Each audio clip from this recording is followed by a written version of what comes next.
अभूत तर्जनी सार्धक नामधेय। कालिदास महाकवेः वैशिष्ट्यं वयं सर्वे जानीमः। अंगुली गणनीयेषु अन्यतमः सः।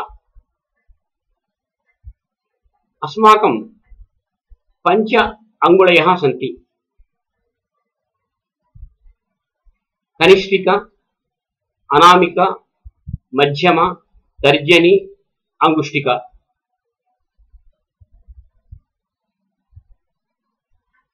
एकदा कवीनां गणना आरब्धा।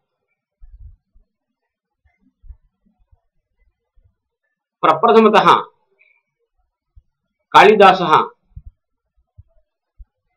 कनिष्ठिकायाः स्थानम् आक्रमितवान्। तदनन्तरं कालिदास समानः कविः कोऽपि नास्ति इति हेतोः द्वितीयायाः अंगुल्याः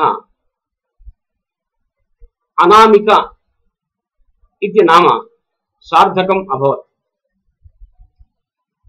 अमुम् अंशम् आधारीकृत्य कश्चन श्लोकः विरचितः। पुरा कवीनां गणना प्रसंगे कनिष्ठिकाधिष्ठित कालिदास अद्यापि तत्तुल्य कवेरभावात् अनामिका सार्धवती बभूव। अयं परमरमणीयः श्लोकः सुप्रसिद्धः।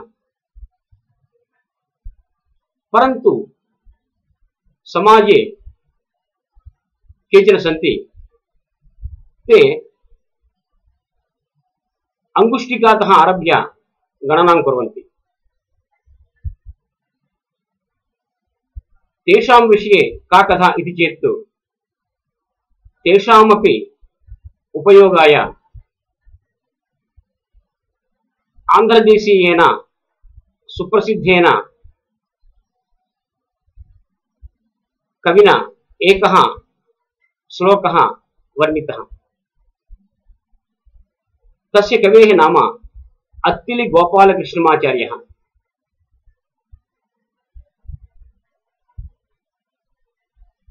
सः महाकविः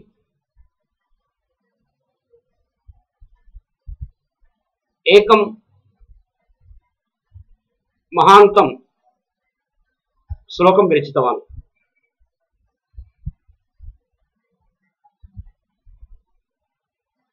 अमुं श्लोकं शृण्वन्तु। पुरा कवीनां गणना प्रसंगे त्वंगुष्ठिकाधिष्ठित कालिदास तत्तौल्यमुद्भावयितॄन् प्रतर्ज्य अभूत् तर्जनी सार्धक नामधेय। पुरा कवीनां गणना संदर्भे अंगुष्ठिका कालिदासस्य स्थानम् आक्रमितवती। तथा च ये जनाः आत्मनः कालिदास समानं मन्वते तान् भाययित्वा द्वितीया अंगुली तर्जनी इति नाम प्राप्तवती। तस्याः तर्जनी इति नाम सार्धकम् अभवत्। तर्जे इति अनया इति तर्जनी इति व्युत्पत्त्या तस्य नाम सार्धकम् अभवत्। पुनः अमुं श्लोकम् एकवारं शृण्वन्तु।